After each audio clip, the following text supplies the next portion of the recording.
नमस्कार, आप सभी का स्वागत है। आप देख रहे हैं मनी मंत्र। अगले एक घंटे में हम एक काफी महत्वपूर्ण अहम मुद्दे पर चर्चा करने जा रहे हैं।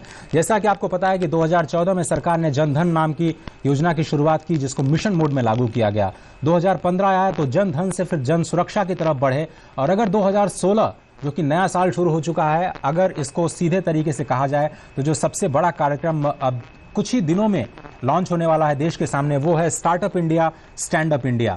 और इसी मुद्दे पर हम अगले आधे घंटे के दौरान चर्चा करेंगे अपने खास मेहमानों के साथ कि इस बड़ी योजना में, जिसको सरकार केवल एक मिशन मोड नहीं बल्कि एक आंदोलन के तौर पर ले रही है, क्योंकि इसको नाम दिया गया है stand up India, startup India movement, क्या कुछ बदलाव आ सकता है उद्यमिता के क्षेत्र में, रोजगार की कितनी बड़ी संभावनाएं। हमारे साथ बहुत ही खास पैनल है। अगले आधे घंटे के दौरान आपका परिचय उनसे करा दें। हमारे साथ दिल्ली स्टूडियो में यहाँ से जुड़ रहे हैं, चलिए मुंबई में इस वक्त डॉक्टर छत्रपति शिवाजी, जो कि सीएमडी के चेयरमैन और प्रबंध निदेशक हैं। बहुत बहुत शुक्रिया डॉक्टर साहब मुंबई के स्टूडियो से जुड़ने के लिए, खास तौर पर इस खास कार्यक्रम में। और दिल्ली स्टूडियो में सुरजीत नंदी, आप ग्रेक्स के को फाउंडर हैं, और एक ऐसा प्लेटफॉर्म जो कि जो एंटरप्रेन्योर्स हैं, जो अनलिस्टेड एंटरप्रेन्योर्स हैं, उनको एक ऐसा प्लेटफॉर्म देता है कि वो फाइनेंस रेज कर सकते हैं। साथ ही साथ हमारे साथ जुड़े हैं अंकित अग्रवाल, जो कि खुद एक एंटरप्रेन्योर है और हेक्साव्यू टेक्नोलॉजी के साथ जुड़े हैं, क्योंकि आईटी एक माना जाता है कि एंटरप्रेन्योरशिप का एक तरह से एक दूसरा नाम कहा जाता है उद्यमिता का। इस कार्यक्रम में शुरुआत शिवाजी आप ही से करते हैं। डॉक्टर साहब की अभी स्टैंड अप योजना को कैबिनेट ने मंजूरी दे दी है, और स्टार्टअप जो मिशन है या मूवमेंट है वो 16 तारीख को शुरू होने वाला है। कितनी एम्बिशियस योजना है और कितने तैयार हैं हम लोग एक सरकार के तौर पे, एक जनता के तौर पे और एक स्टेक होल्डर के तौर पे? देखिए, सबसे पहले तो हम अपने दर्शकों को, अपने सभी स्टेक होल्डर्स को ये स्टैंड अप इंडिया और स्टार्टअप इंडिया के जो अभियान हो रहा है उसमें जानकारी देने के लिए और आप लोगों को सुनने के लिए मैं धन्यवाद देता हूं। सबसे पहले यह भी बताना चाहता हूं कि इस देश में जो अर्थव्यवस्था है, इस अर्थव्यवस्था में जो जीडीपी ग्रोथ रेट जो हो रही है, वो दुनिया में बाकी बहुत सारे हमारे जो कम्पिटिटिव देश हैं, नेशन हैं, उन सभी देशों के कंपैरिजन में ज़्यादा अच्छा हो रहा है। लेकिन उसके अलावा भी हम लोगों को इस बिंदु पे भी ज़्यादा ध्यान देना चाहिए कि वॉल्यूम ऑफ ग्रोथ के साथ साथ में quality of growth is also equally important. अब क्वालिटी ऑफ ग्रोथ के एक पैरामीटर होता है कि एम्प्लॉयमेंट ग्रोथ कितना हो रहा है जी। पिछले कई वर्षों से हमारे देश में जो ग्रोथ हो रही है, इकोनॉमिक ग्रोथ जो हो रही है, उसमें हमारा कम्पिटिटिव प्रेशर रहने के कारण बहुत ज़्यादा टेक्नोलॉजी का यूज हो रहा है, ऑटोमेशन हो रहा है, और साथ में जो डिजिटाइज्ड ग्रोथ होने के कारण प्रोडक्टिविटी गेन जो हो रही है, इसके कारण हमारे देश में ऑलमोस्ट जॉबलेस ग्रोथ की कगार पे आ गए हैं जी। इसके कारण हमारे देश में जो करीब करीब हर साल 1 से 1.5 करोड़ हमारे जो शिक्षित होशियार युवक हैं, उनको रोजगार देने के लिए हमारे पास और कोई दूसरा विकल्प नहीं है कि इस तरह का एक अभियान देश में चालू किया जाए, जिसके तहत हमारा वॉल्यूम में तो ग्रोथ हो ही, इकोनॉमिक ग्रोथ हो, साथ साथ एम्प्लॉयमेंट ग्रोथ भी उसी दर से मिलता जाए, जिसके कारण कि हमारे देश में जो डेमोग्राफिक कंडीशन जो है, जो फेवरेबल डेमोग्राफिक कंडीशन है, उससे उसको हम लोग फ़ायदा उठा सकें।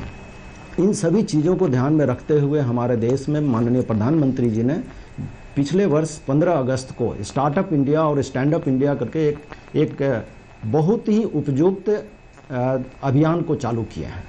उसके तहत हम आप लोगों को ये बताना चाहूँगा कि एम्प्लॉयमेंट जनरेशन में सबसे ज़्यादा इसका फोकस रहेगा।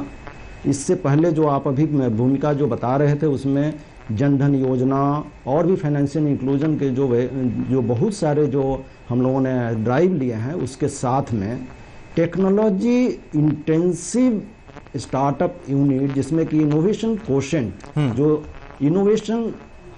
इनोवेशन सेंट्रिक जो एक्टिविटीज़ हैं, उसमें सबसे ज़्यादा बल दिया जाएगा। उससे क्या होगा कि मार्केट में, इकोनॉमिक फाइनेंशियल मार्केट में, दोनों जगह पे अच्छा खासा डिस्रप्टिव पोटेंशियल से युक्त ऐसे यूनिट्स का आगमन होगा, जिसके थ्रू एम्प्लॉयमेंट का सबसे ज़्यादा क्रिएशन होगा।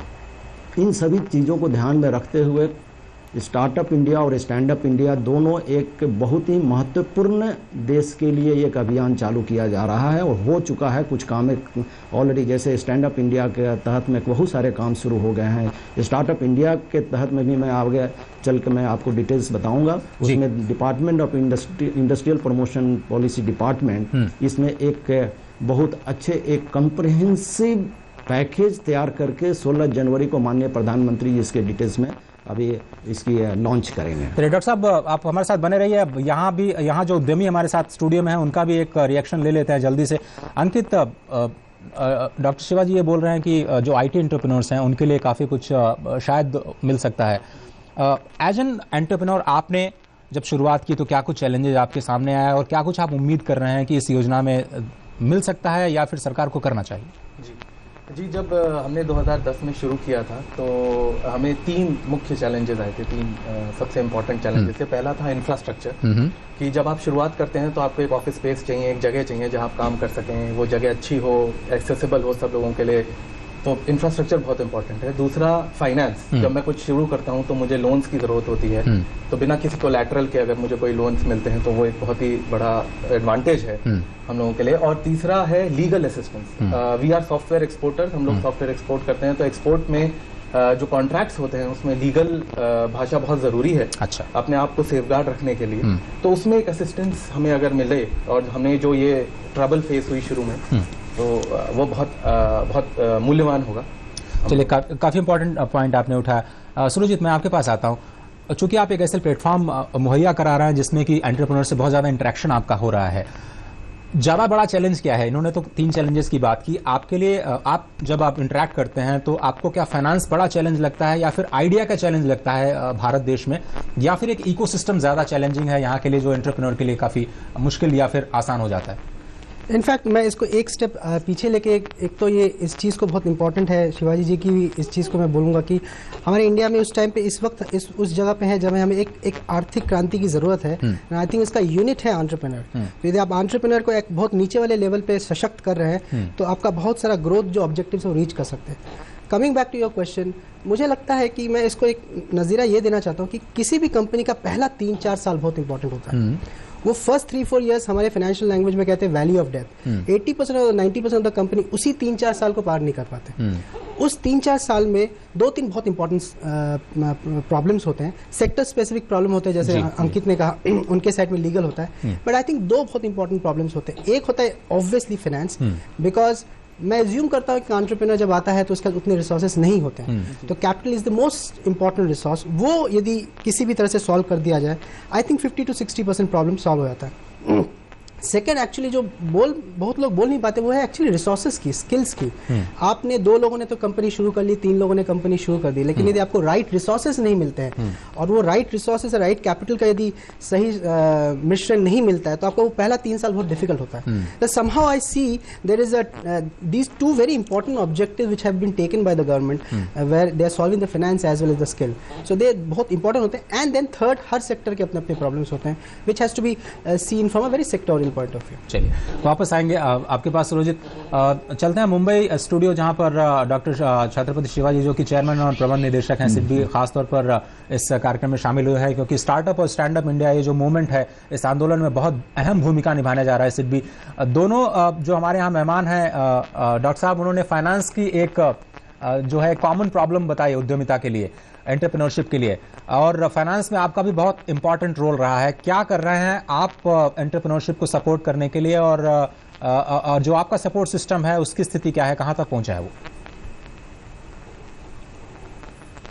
माफ कीजिएगा, आवाज साफ नहीं आ रही है। जी डॉक्टर साहब, मैं आपसे ये समझना चाह रहा था कि जो एंटरप्रेन्योरशिप के लिए सिडबी सपोर्ट करता है अपनी तरफ से वेंचर कैपिटल के तहत, वो स्थिति कहां तक पहुंची है, और समझना चाह रहा था कि जो एंटरप्रेन्योरशिप के लिए सिडबी सपोर्ट करता है अपनी तरफ से वेंचर कैपिटल के तहत, वो स्थिति कहां तक पहुंची है, और समझना चाह रहा था कि जो एंटरप्रेन्योरशिप के लिए सिडबी सपोर्ट करता है अपनी तरफ से वेंचर कैपिटल के तहत, वो स्थिति कहां तक पहुंची है, और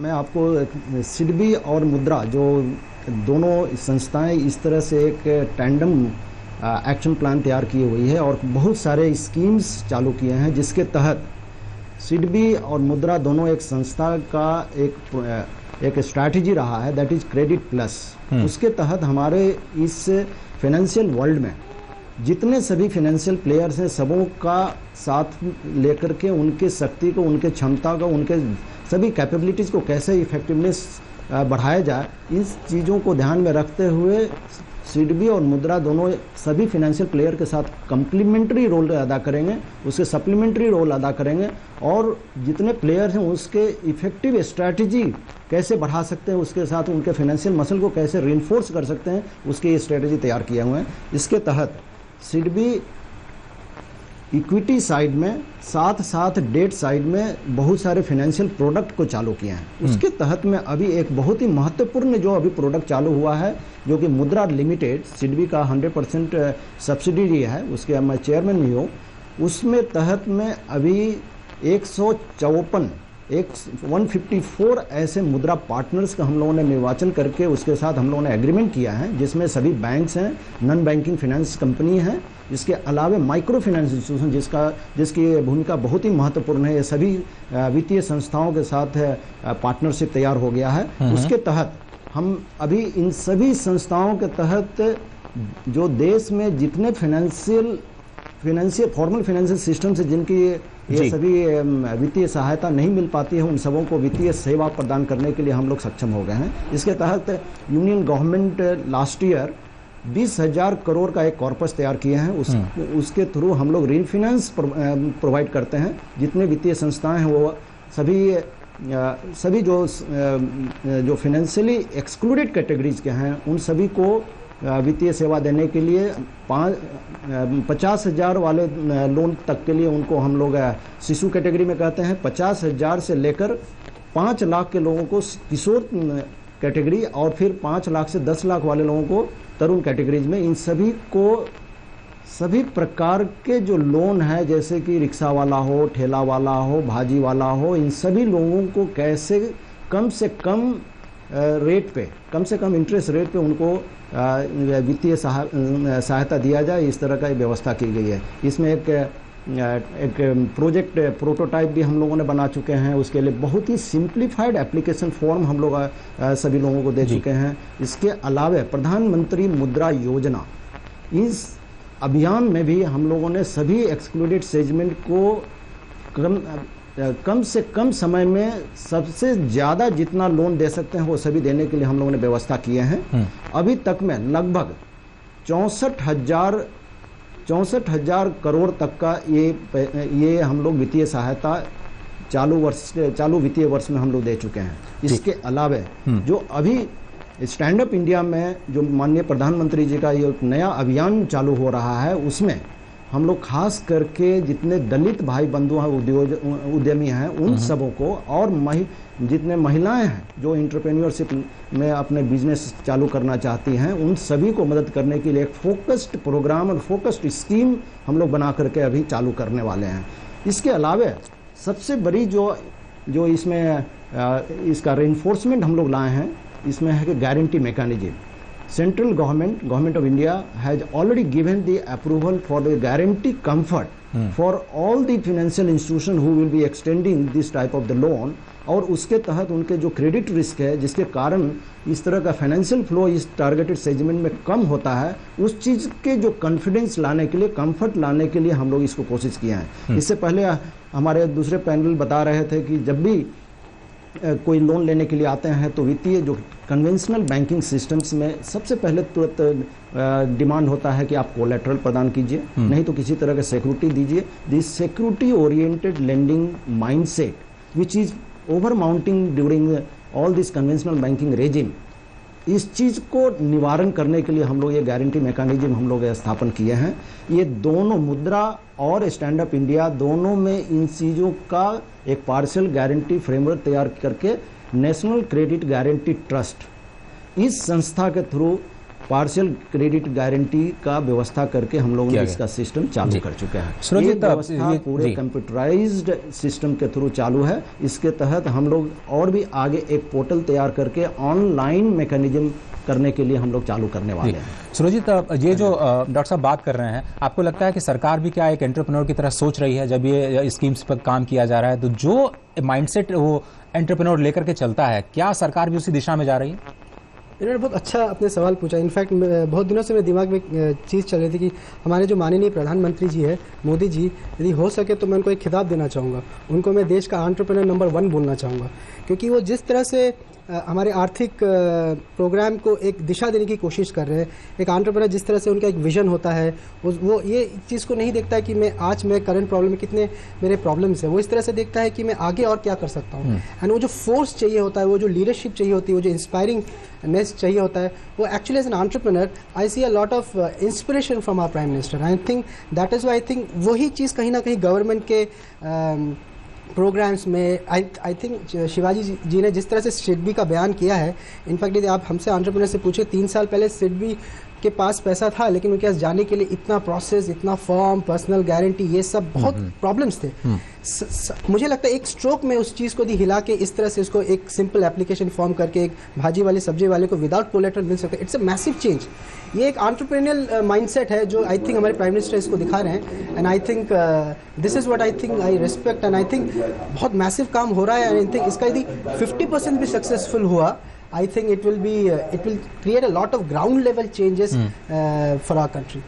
अंकित, जब एक एंटरप्रेन्योर की तरह आप शुरू करते हैं, तो अब आपके हिसाब से क्या एंटरप्रेन्योर उद्यम जो रोजगार सृजन के लिहाज से क्या वो वाकई ईमानदार होता है, या फिर कुछ लोग ऐसे भी होते हैं जो केवल फंड की तलाश करते हैं और अपना मतलब क्या चल क्या रहा है? कितने लोग, मतलब परसेंटेज वाइज कितनी ईमानदारी है एंटरप्रेन्योरशिप में, अगर देश की बात की जाए, जितना आप इंटरेक्शन कर पाते हैं? जी, अगर मैं अपने हिसाब से बोलूं कि कोई भी एंटरप्रेन्योर जब शुरू करता है तो उसके दिमाग में यही होता है कि मैं लॉन्ग टर्म काम करूं। तो शॉर्ट टर्म नहीं होता है दिमाग में, क्योंकि उन्हें पता होता है कि भाई 3 से 5 साल मुझे स्टैब्लिश होने में लगेंगे। तो लॉन्ग टर्म विजन जब आपका होता है तो आपका एक एम ये डेफिनेटली होता है कि मैं जहां रह रहा हूं आसपास में अपने अगर रोजगार जनरेट कर सकूं, so that is will be good for me also and all for my co-workers also. So एक लॉन्ग टर्म विजन डेफिनेटली होता है। बिना उस विजन के आप आगे ग्रो नहीं कर सकते। और उसको लेकर जैसे उन्होंने हमारे साथी ने कहा कि फाइनेंस और नॉन कोलैटरल फ्री लोन अगर हमें मिले तो उससे हम लोगों को बूस्ट मिलेगा। और हम एज अ सॉफ्टवेयर एक्सपोर्टर तो we are great to our honourable prime minister that उन्होंने make in India programme, we firmly believe in make in India programme. हम चाहते हैं हमारे यहाँ से सॉफ्टवेयर एक्सपोर्ट हो बाहर सारा, जो आज हो रहा है। तो एक लॉन्ग टर्म विजन है हमारा, और हम लोग सोचते हैं कि हाँ डेफिनेटली अपने जो हमारे को वर्कर्स हैं उनको एक एम्प्लॉयमेंट जनरेट हम करें। सुरजीत, क्या जो बाहर के निवेशक हैं, क्या उनका भारत के जो एंटरप्रेन्योर्स हैं उनमें विश्वास है, उनमें दिलचस्पी है, उनमें ग्रोथ की संभावना दिखती है? किस तरह से जो बाहरी वर्ल्ड है या फाइनेंस जो लगाना चाहता है पैसा, वो किस तरह से देख रहा है एंटरप्रेन्योर्स? मेरे हिसाब से तो बहुत ज्यादा है, बिकॉज देर 2 चीज वो इंडिया में बहुत स्ट्रांग है। एक, India itself is a very big market, और यदि इनोवेशन इंडिया से ही आ रहा है तो, और काइंड ऑफ इनोवेशन जो इंडिया में आ रहा है वो मैसिव है। इनफैक्ट आप यदि देखेंगे सॉफ्ट बैंक, बाहर के वेंचर कैपिटल फर्म जो इंडिया में अपने फंड्स खोल रहे हैं, though there are issues on the taxing side, but instant in terms of very good opportunity जो उनको ग्रोथ दे सके और अपना वो पैसा लगाना है, मैसिव अपॉर्चुनिटी है। हर दिन आप एक कंपनी के बारे में सुनेंगे जिसके बारे में एक अच्छा खासा वीसी राउंड हुआ है, एंड लॉट ऑफ वीसी खुद या तो बाहर है या उनके एलपीज बाहर से हैं। So there is a remarkably different point of view in last 2 years जो हमने देखा है। Though there are problems of exit, उनके एग्जिट्स के प्रॉब्लम है, उनके टैक्सेशन के प्रॉब्लम है, बट अभी मूलभूत अपॉर्चुनिटी के यदि आप देखोगे तो बहुत इंटरेस्ट है। मुझे लगता है एग्जिट और जो टैक्सेशन के प्रॉब्लम है वो शायद कुछ पैकेज जो ब्लूप्रिंट जारी होने वाला है उसमें कुछ ना कुछ इसका सोल्यूशन जरूर मिले, उम्मीद करते हैं। डॉक्टर श्रीवा जी, अगर वेंचर कैपिटल जो आपका सब्सिडरी है अगर उसकी बात की जाए तो अभी तक आपने कितने एंटरप्रेन्योर्स को हेल्प किया है, उसकी स्थिति कहाँ तक है, और जो 2000 करोड़ रुपए का फंड आपने बनाया है वो कहाँ तक पहुंचा है? सर, यह बहुत ही महत्वपूर्ण यह प्रश्न है। इससे पहले आप पूछ रहे थे कि हमारे जितने छोटे उद्यमी हैं उन सभी का जो पैसे लेते हैं उनको लौटाने के लिए कितनी मानसिकता है। मैं इस चीज़ को एक शब्द में कहना चाहता हूं कि साधारणतः जो हम अभी तक हमारा अनुभव रहा है, हमारे जो छोटे लघु और सूक्ष्म जो उद्यमी हैं उनकी ईमानदारी ये जैसे गरीबों की ईमानदारी होती है उस तरह से वो तैयार रहते हैं। पहली चीज़ की तो वो कम से कम लोन लेते हैं, लोन लेने के लिए तैयार नहीं होते हैं, और जो लोन लेते हैं, लोन लेते ही उसको अपने तन मन धन और बिल्कुल प्रमाणिक रूप से उसको काम करके उपयोग करके जल्दी से जल्दी उसको लौटाने के लिए भरपूर प्रयास करते हैं। ये मैं एक शब्द में ही कहूँगा कि हमारे ये गरीबों की ईमानदारी है, ये मानसिकता जो कि बहुत ही महत्वपूर्ण है हमारे खास करके फाइनेंशियल सिस्टम के लिए। दूसरा, ये जो फाइनेंशियल इंक्लूजन में दो तरह की चीज़ें हैं। एक, जो हमारे जो एक्सक्लूडेड सेगमेंट से गरीब भाई बंधु हैं, जो सूक्ष्म और लघु उद्यमी हैं, उन सबों को जो अभी लोन देना पड़ता है वो डेट साइड से होता है, जो कि कर्ज के रूप में दिया जाता है।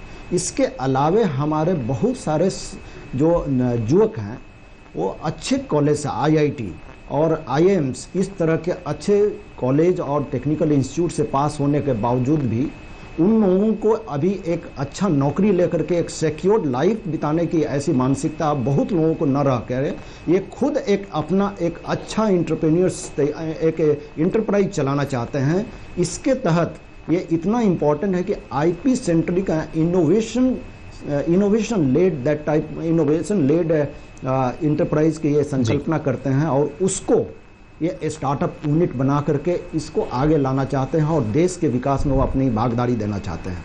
इस तरह के जो उद्यमी आते हैं उन सबों को सबसे पहले ज़रूरत पड़ती है जैसे इंक्यूबेशन सेंटर्स में इस तरह के सभी फिजिकल इंफ्रास्ट्रक्चर की व्यवस्था करना, और उसके साथ जैसे ही आगे बढ़ते हैं तो हमारे एंजल जितने एंजल इन्वेस्टर्स हैं उनके साथ मेंटरिंग, उनके साथ सपोर्ट में जितने तरह के जो गाइडेंस की जरूरत पड़ती है उस सब चीज़ों का व्यवस्था करते हैं।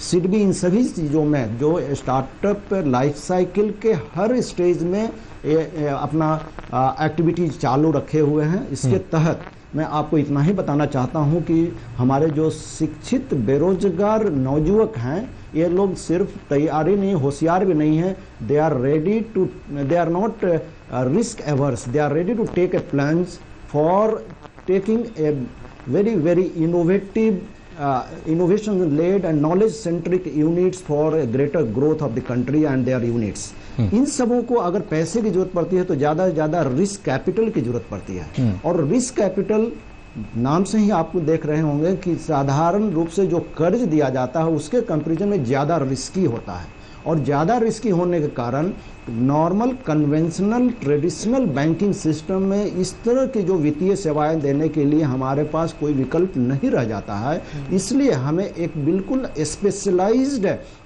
फिनेंशियल सर्विसेज और एक्सपर्टीज की ज़रूरत पड़ती है।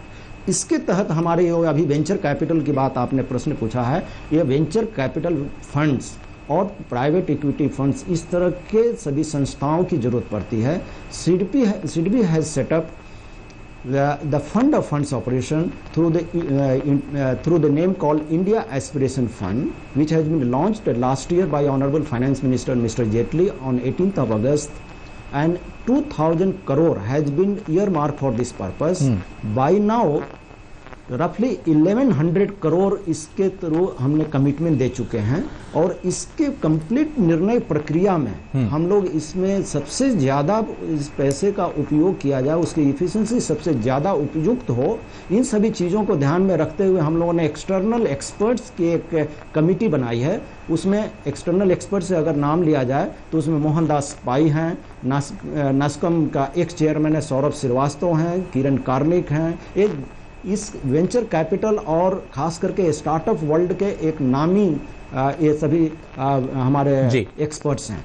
इन सभी एक्सपर्ट के साथ में हम लोग बैठ करके हर वेंचर कैपिटल फंड्स के जो एप्लीकेशन आते हैं उसकी स्क्रीनिंग करते हैं, और स्क्रीनिंग करने के बाद उसके सभी मेंटरिंग और उसके रिक्वायरमेंट को देखने के बाद हम लोग उनको पैसे देते हैं, और वो पैसा जो वेंचर फंड्स हैं वो स्टार्टअप यूनिट को लगाते हैं। इन सभी चीज़ों को ध्यान में आप देखेंगे तो हम आपको अभी आंकड़ा देना चाहता हूँ कि अभी तक में जो 1100 करोड़ जो हम लोग इंडिया एस्पिरेशन फंड का कमिटमेंट दे चुके हैं, लगभग ये 1100 करोड़ जो गवर्नमेंट के पब्लिक एक्सचेकर से जो पब्लिक मनी के उपयोग करके लगभग 10,000 करोड़ तक का इक्विटी फंड कैटलाइज कर रहा है। आप देख सकते हैं कि गवर्नमेंट के लिमिटेड रिसोर्स को कैसे लीवरेज करके 1100 करोड़ से हम लोग 10,000 करोड़ का रिस्क कैपिटल हम लोग मोबिलाइज करेंगे और ये स्टार्टअप यूनिट में हम लोग डालने के लिए अभी हम लोग व्यवस्था कर चुके हैं। इसमें डॉक्टर साहब मुझे आपको रोकना पड़ेगा क्योंकि माफ कीजिएगा, वक्त इतना ही हमारे पास, आधे घंटे का ही प्रोग्राम था, इसमें हमने आपकी तरफ से जितना इनपुट ले पाए हम ले पाए। जरूर आपसे आगे भी हम संपर्क करना चाहेंगे और हम चाहेंगे कि आप जो दूसरे प्रोग्राम से हमारे जरूर आकर के हमारे दर्शकों को बताएं कि क्या कुछ सिडबी कर रही है और सरकार की योजना क्या है। फिलहाल आपका बहुत बहुत शुक्रिया मुंबई स्टूडियो से जुड़ने के लिए। Surjit, last word. ओके, मेरे क्योंकि मैं एक ऑर्गेनाइजेशन को रिप्रेजेंट करता हूँ, ब्रेक्स, जो हम लोग इसी प्रयास को, जो गवर्नमेंट का प्रयास आ रहा है, उसको एक प्राइवेट एंटरप्राइज में कैसे ला सके और कैसे अनलिस्टेड कंपनीज अपना कैपिटल रेस कर सके और नीड बेस्ड फंड रेस कर सके। मेरे दो इनपुट्स है, दो चीज़ बहुत इंपॉर्टेंट है। एक है कि बहुत सारा काम हो रहा है from institutional funding. I think दो इम्पॉर्टेंट पहलू जो है वो है कंपनी के इन्फॉर्मेशन जो है वो और ज़्यादा विजिबल होनी चाहिए फॉर जनरल पब्लिक, बिकॉज ये ट्रांसपेरेंसी आनी चाहिए। सेकेंड इज, हम कहीं ना कहीं एक चीज़ बहुत बड़ा पार्ट मिस करे हुए रिटेल पार्टिसिपेशन। जिस तरह से एंटरप्रेन्योर्स अपना रिस्क ले रहा है, इस तरह से इंडिया में बहुत सारे लोग हैं जो अपना थोड़ा सा रिस्क कैपिटल इंडिया के ये एंटरप्रेन्योरशिप वाले मूवमेंट में इंट्रोड्यूस कर सकते हैं। तो मुझे लगता है कहीं ना कहीं HNI और retail participation, coming investment into entrepreneurship and startup, ये वाला एंगल बहुत लोग मिस कर रहे हैं। I think it's high time that we recognize that fact. बहुत बहुत शुक्रिया सुरजीत आपके इनपुट्स के लिए। आपका 30 सेकंड अगर आप सम अप करना चाहें, माफ कीजिएगा मेरे पास। जी, आई एम वेरी हैप्पी कि गवर्नमेंट एक ऐसा इनिशिएटिव ले रही है। डेफिनेटली ये इस इनिशिएटिव से हमें नेक्स्ट ईयर बहुत फायदा होगा और I am looking forward to that initiative. चलिए, बहुत बहुत शुक्रिया अंकित, आप हमारे स्टूडियो में हैं। सुरजीत, आपने भी वक्त निकाला, बहुत बहुत शुक्रिया।